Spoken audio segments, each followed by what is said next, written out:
Nick Shirley has pulled on the thread of fraud in Minnesota, and everything is slowly starting to unravel. Now, if you don't know what I'm talking about, this is a video by Nick Shirley. He investigates fraud in Minnesota, going to different daycares, adult care centers, autist health care centers. I don't know exactly what they are. I didn't watch the full video, I'm gonna be honest, but I watched clips of it. You get the gist about 10 minutes in, but you could watch the whole video. I fully suggest you do. It's 40 minutes long, so I didn't watch it. It's kind of long. And also, I was trying to read more about this. I could get more information. Like I said, you kind of get the gist 10 minutes in. Like, he's going to different centers and verifying if they're actually a daycare or if they're not. And spoiler alert, none of them are. And so I wanted to investigate. I want to spend more time reading about how they got this information, how these daycares are getting money exactly, and more things regarding, well, we'll react to some Twitter stuff, some other things. And yeah, but like I said, I highly encourage you to watch this Nick Shirley video. It came out, I think the 26th. Yeah. I saw it the day it came out and I watched a little bit of it, and I wanted to report on it, but obviously I've abandoned this YouTube channel for a couple months now. I am coming back. We're locking in for 2026. But yeah, I highly suggest. He did some great journalistic work here. I was about to like the video, but I saw I already did leave a like. And I highly suggest you do too. This is growing fast. I think yesterday this had a 1.1, now has 1.7, almost 1.8 million views. So yeah, highly watched, and with good reason. Because a lot of these places, it looks like, they're supposed to be functioning as daycare centers. And you can see throughout the video, they pull out figures. Let me see if I can catch this here. Oh, so this is the address. But throughout the video, he'll put how much exactly the government gave to these locations. Okay, here we go. So in the bottom corner, they'll put money stolen from Minnesota, and then they'll put the year, and they'll put how much money: 700,000 2023, 1 million 2024, another million 2025. But I was curious to know where they got this information from. Where are these stats coming from? Because, obviously the Minnesota fraud, everybody's talking about it. So I'm not just going to rehash the same video reacting to this video. I want to talk more in depth about it. And so this is one thing that I was curious about, where they got these stats from. I wish he had provided some sources in the description. Yeah, I don't see that he did.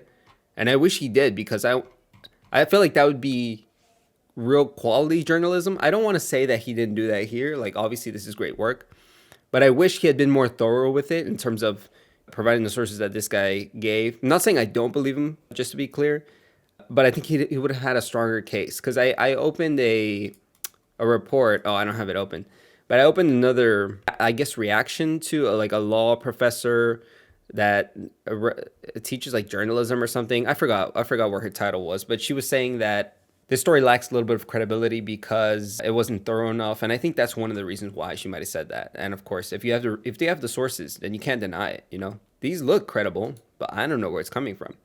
But one reason, if you don't know how the CCAP system works, Child Care Assistance Program in Minnesota works, it's very believable that fraud would happen, because it's it seems easy to get money from them, and the way they do it is kind of weird.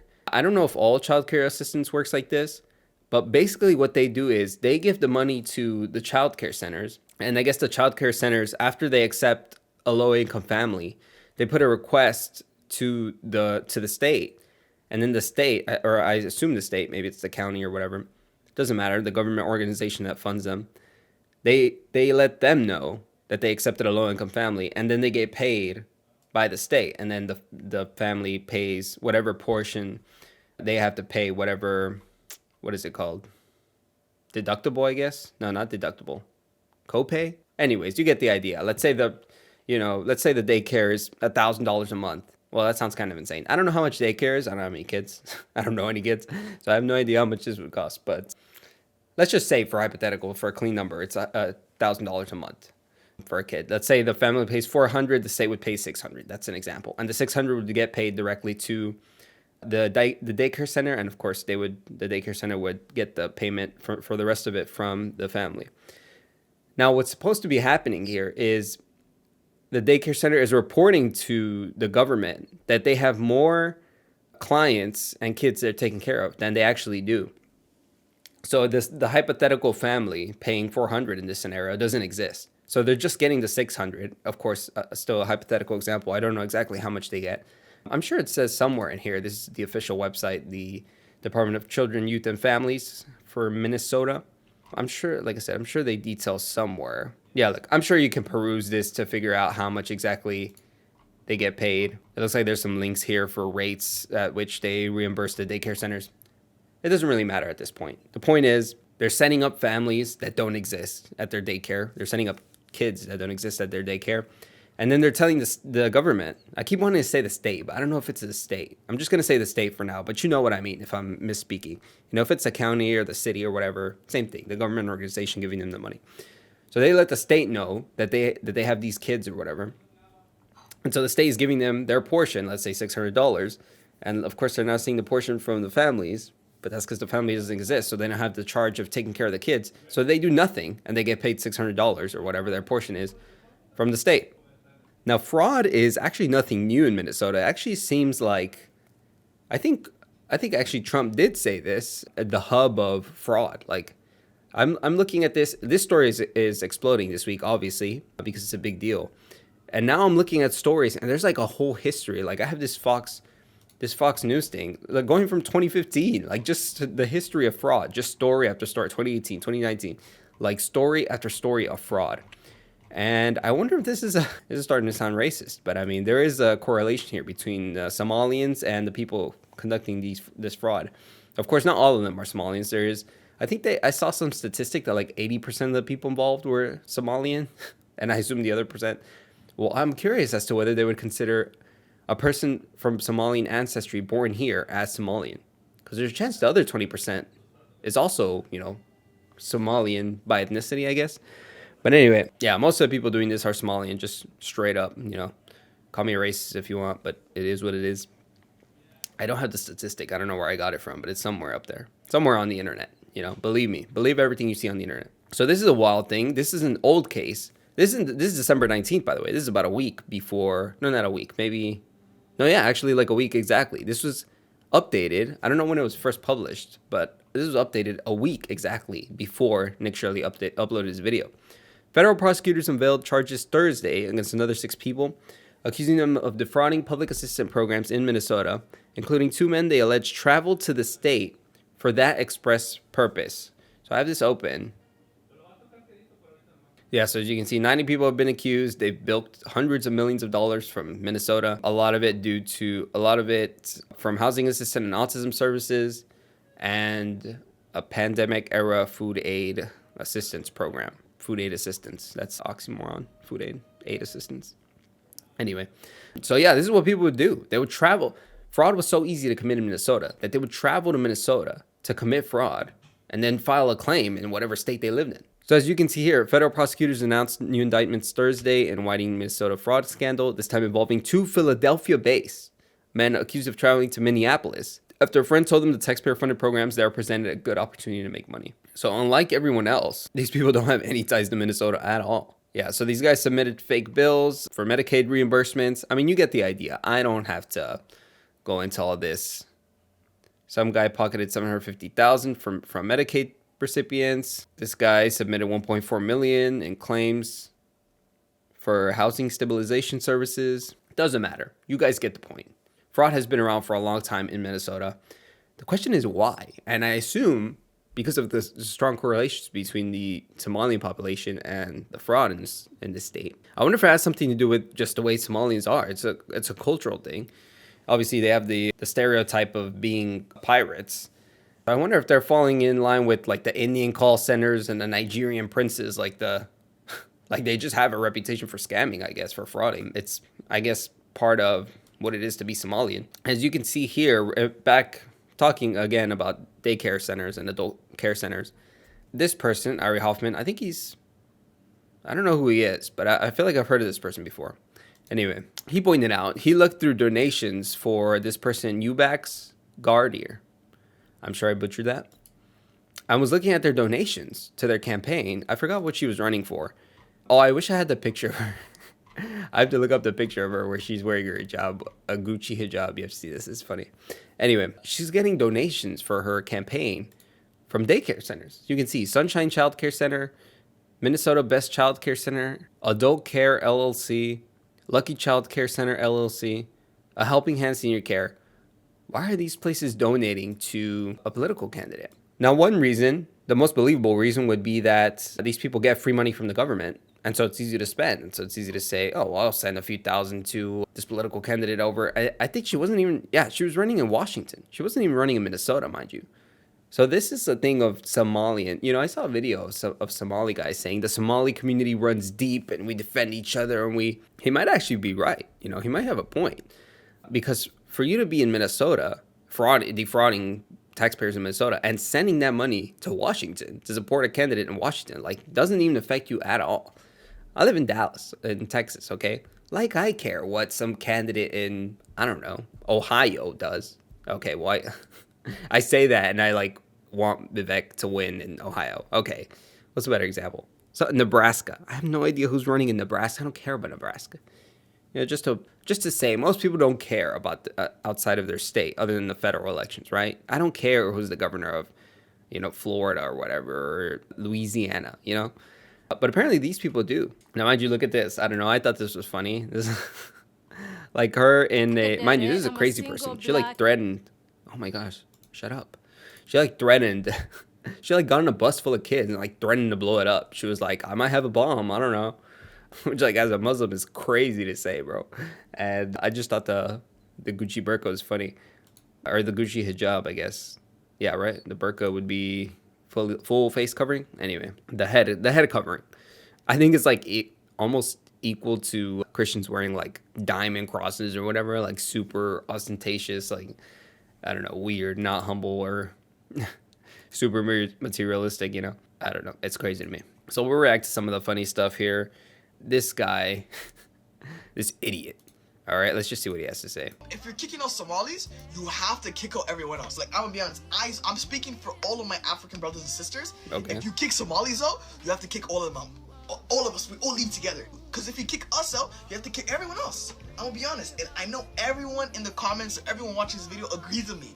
If you're kicking out Somalis, damn straight. I almost feel like this guy's trolling. Like, bro, really? Like, come on. Yeah, this has to be rage bait. Like, you have to know. Like, okay, fine, we'll kick you out. Like, who cares? You know what I mean? It's just stupid. I don't know. Yeah, I do feel like this guy's trolling. Let me see. Your terms are, yeah, like, this is exactly what everybody thinks. Like, okay, then get out. You know what I mean? There's a great representation of the situation. This is how I see all the people on the internet right now. All the Somalians, people defending Somalians. Oh, you should see Hassan Piker's reaction. Just retarded. It's so stupid. That is another thing. I also want to talk. I want to push back on some of the claims made from the right. Kind of accusations that are kind of weird, that don't make any sense, don't have real basis in reality, I think. So this is a video saying that they're centers. Now, they're going daycare to daycare, and the next one that they go to is called Sweet. But basically what this guy's going to say is that the governor's number, not his number, but the state, his office's number, is listed for the daycare. And they're saying, oh, this is some conspiracy or something. He's involved somehow. Bro, I could set up a fake business on Google and put the governor's number. Like, it's not like I need his permission. Or it's not like if he was committing fraud, well, I don't put it past him to be this stupid. But if he was committing fraud, he was involved in fraud, do you think he would be like, hey, put my number on there just to make sure you put my office number? That's just stupid. Obviously, you'd have some private number or an office number. Also, this guy's running out of battery. What the heck? Look at this. Dude, you're making a call. You have like 1%. Anyway, this is Governor Tim Walz. Wait. Tim Walz is a governor, right? I sound so stupid right now. Yes, Governor Tim Walz. This is his office's number. And obviously he picks up and he doesn't pick up, but it's like the announcement that it's his office. But that doesn't mean Tim Walz is somehow involved in this. Yeah, he might be.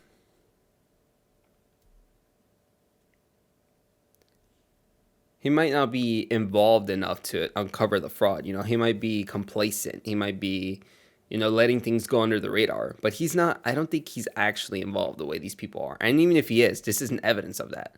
This is just evidence of some people put his number on their listing. Like this person, I just called the number on the list. It's true. It's office. Yeah, no shit. Like you can see it, bro. It's not that hard to figure it out. Like anyone can change that number on a Google Map shop. Exactly. You can put whatever number if I start a business, I put freaking Obama's number on there. Does that mean Obama's involved with no, it's just some stupid person putting the number, They probably didn't have a real phone number. They didn't know who to put. They were like, let's just put the governor's number on there, So another crazy accusation I wanted to bring up, a conspiracy theory. is something regarding the murder of, well, as this person says here, this person describes it more succinctly than I would. Remember when a Tim Walz appointee murdered the only lawmaker who tried to stop the fraud in Minnesota? Is it starting to make sense now? Now, obviously, the second line is kind of insinuating there's some kind of conspiracy. And the first line is talking about the murder of, I don't know her name, and I don't know her position either. Melissa Hortman. She was Democratic State House Speaker, and her husband, both of whom were shot and killed in their home, along with their dog. And the same guy went and shot State Senator John Hoffman and his wife, although they survived miraculously after being shot like 8 or 9 times. So this person, Vance Bolter, is the person who shot and killed the Melissa Hoffman. That's her name, right? Melissa Hortman, sorry. So it seems like Tim Walz appointed this guy, and he didn't really work with him. And also, if you look into this guy, Vance Bolter, he was a Christian pastor. He was like a crazy priest, a right-winger. Like, there's no way he carried out the assassination of a Democratic speaker, House Speaker, to defend a Democratic governor, to cover up for a Democratic governor. The reason this is, I think, just coincidence. This guy was insane, obviously, as all murderers are. He killed some person who had a D next to their name and represented the Democratic Party. And then later, he would say crazy stuff, as crazy people do, and said, Tim Walz made me do this, or he told me to do this, or something like that. And the reason people made this connection and find it believable is because she was the only person who voted against, I think it was like Medicaid for immigrants or something like this. Okay, yeah, so this is describing how Walz appointed Bolter to serve as a business member on a board, the Workforce Development Board. I don't know exactly what his capacity was. I don't know what he did. And what I'm trying to find that's more important is the vote that Hortman, oh, here it is. This right-wing Twitter account reported that Hortman and Hoffman both recently voted against their party, with Hortman supporting repeal of free healthcare for illegals and Hoffman joining Republicans in the Senate to pass it. Oh, they're saying this post is wrong. Hoffman voted against. Yeah, okay, so apart from Hortman, the lady who was killed is accurate. Yeah, she did vote with Republicans to pass a budget bill that would remove adult immigrants in the U.S. illegally from the state's Minnesota Care Health Program. And they say because of this, like, I guess, what is the conspiracy? That Tim Walz asked this guy to kill this lady because she voted against the Minnesota Care Bill? Like, she's one person. She's the only one who voted against it. Like, bro, I don't even know if it passed. It probably did pass because, I mean, she's the only dissenter. Like, how many? Well, the only Democratic dissenter anyways. This is assuming that all the Republican ones, that it was even and all the Republican ones voted against it also. But Shirley, that's what happened. Tim Walz hired some random crazy person to kill this lady because she voted against some bill that he wanted to pass to promote more fraud. I don't know. It's just crazy, this thing. Like, you don't have to accept all these conspiracy theories, all right? You can say, like, oh, yes, there's a problem with fraud in Minnesota, and just end it there. You don't have to say, oh, that's how you know that Tim Walz hired some guy to kill Melissa Hortman because she voted against a bill that would perpetuate the fraud in Minnesota. Like, just stop, bro. Like, sometimes there's no conspiracy. It's just a lot of the things in government, a lot of the issues government has is just inefficiency. It's just stupidity. It's just ignorance. There's this quote. I forget who says this quote. I don't know who says this quote, but it's like something like, there are a lot of things people attribute to malice that you can attribute to ignorance, or that would be better attributed to ignorance, something like that. And that's true with everything, and especially more true with government. People think, oh, there's some shadowy figure trying to take advantage of American people and keep them oppressed. But really, it's just a bunch of stupid people run Washington, and they make stupid decisions. And of course, we get bad results because of it. It's just what happens when you have dumb people running the country. And the same is true here with Tim Walz. He's not malicious, or, well, actually with the fraud, he might be malicious in some way, but he's not the perpetrator of some murder. You know what I mean? He's malicious in that he turns a willful blind eye to this, maybe. He's malicious in that he does nothing about it. But for the most part, he's just ignorant. He's just stupid. And you could say that for most politicians. Now, this is a post from the White House claiming that what I was saying earlier, that Walz is basically incompetent. He's turning a blind eye to fraud in his state, not doing anything about it. This video has gone almost 30 minutes. I think I'm going to end it here. But, well, 30 minutes recorded. I'm sure it'll get cut down to a lot smaller. But this is my first video back. I don't want to bore you guys. I'm sure I'm rambling. I'm not used to doing this.